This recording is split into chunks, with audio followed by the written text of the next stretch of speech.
Olá, amigos, sejam bem-vindos. O tema da nossa aula de hoje é Mesopotâmia, correto? Aí nós vamos sair daquele período que é chamado de Neolítico e ingressar na Era dos Metais.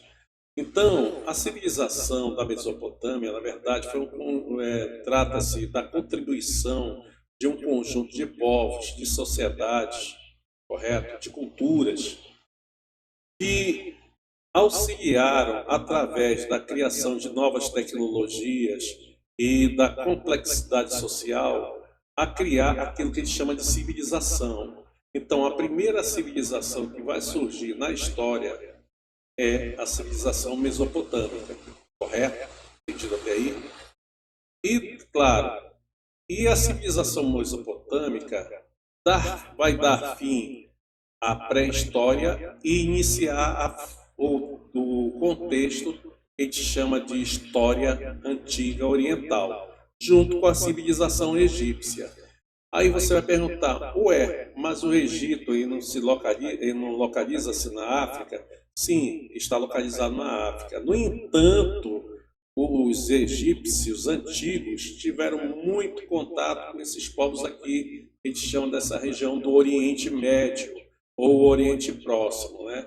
Que também vai ser chamado de crescente fértil. Tá? A gente vai entender mais à frente. Então, o que a gente tem que entender com essa imagem?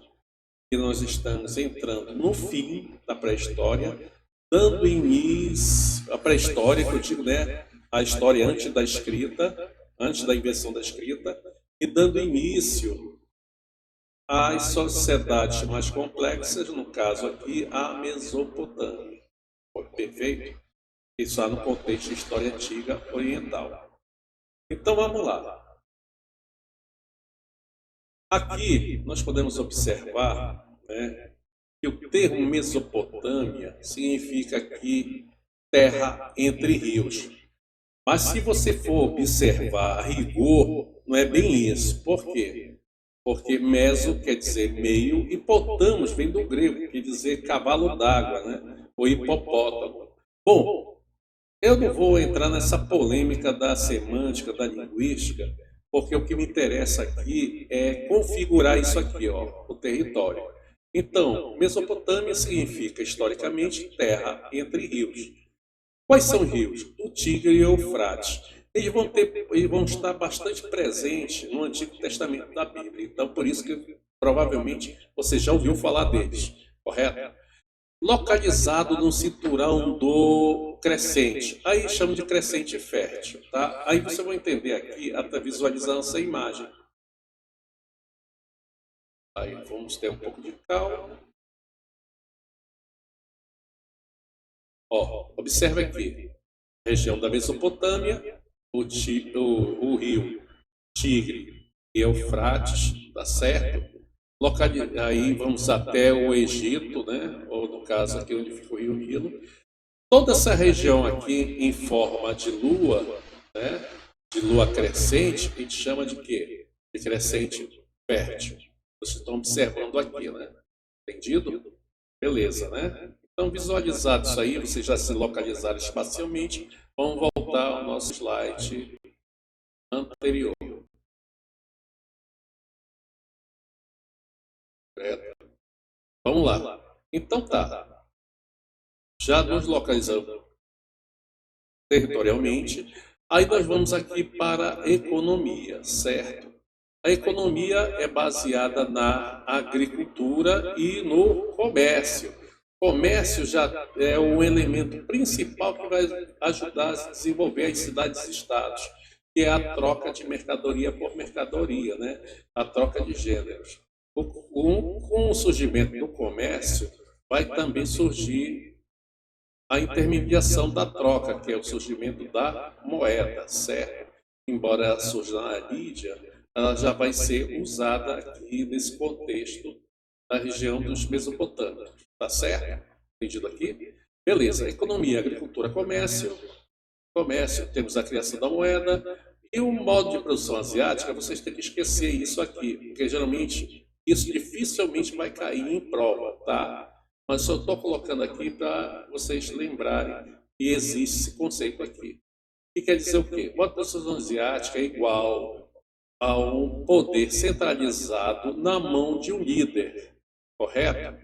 E onde a principal meta, né, desse modo de produção asiático é aumentar, claro, os excedentes de produção para poder favorecer o comércio e o enriquecimento da cidade.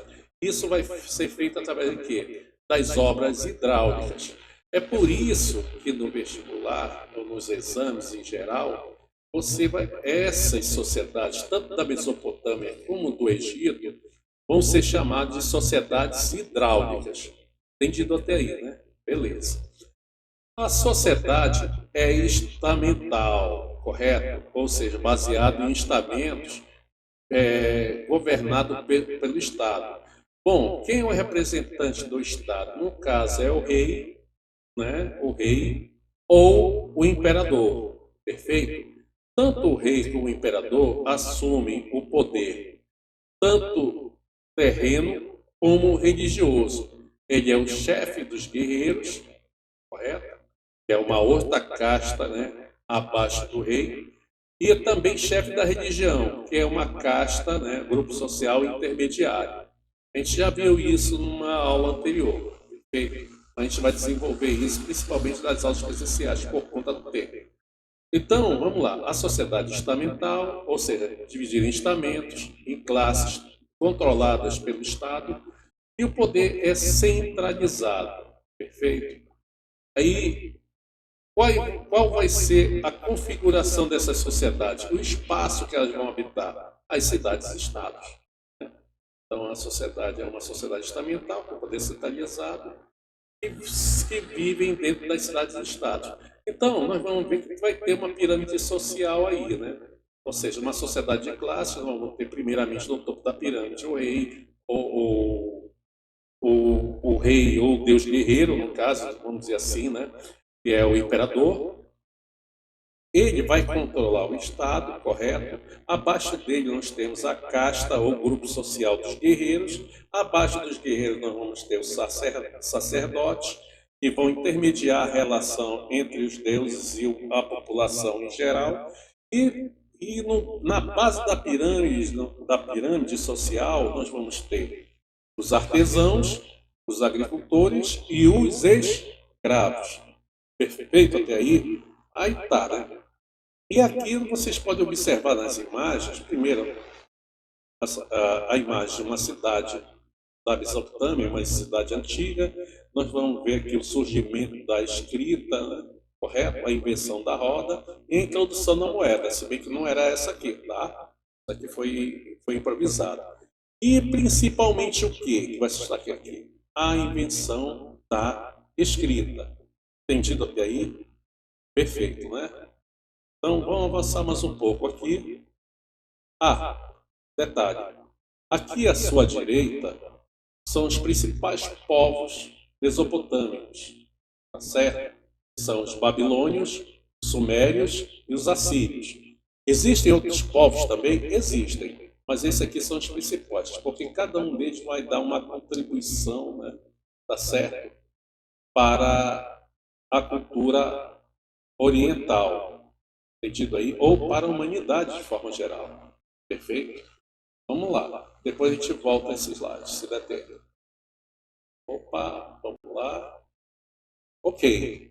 Aí nós temos aqui, e dentro da cultura religiosa, existe a prática do quê? Do politeísmo. Tá certo? Aí que é o politeísmo? Poli vários. Tel, Deus, né? Então, a adoração a vários deuses. O politeísmo é a crença em muitos deuses.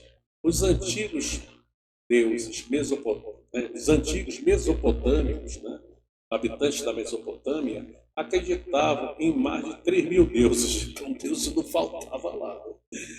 E deusas. Marduk era o deus patrono da Babilônia, por exemplo, mas existiam outras cidades. Tá certo? Bem? Aí, resultado. É claro que eles têm assim as imagens dos deuses, né, a iconografia dos deuses, não dá para discutir devido à questão do tempo, tá certo? Aí nós temos, claro, que os deuses vão ser adorados onde? naquilo que a gente chama de templo. E como se chamavam os templos? Chamavam-se de zigurates.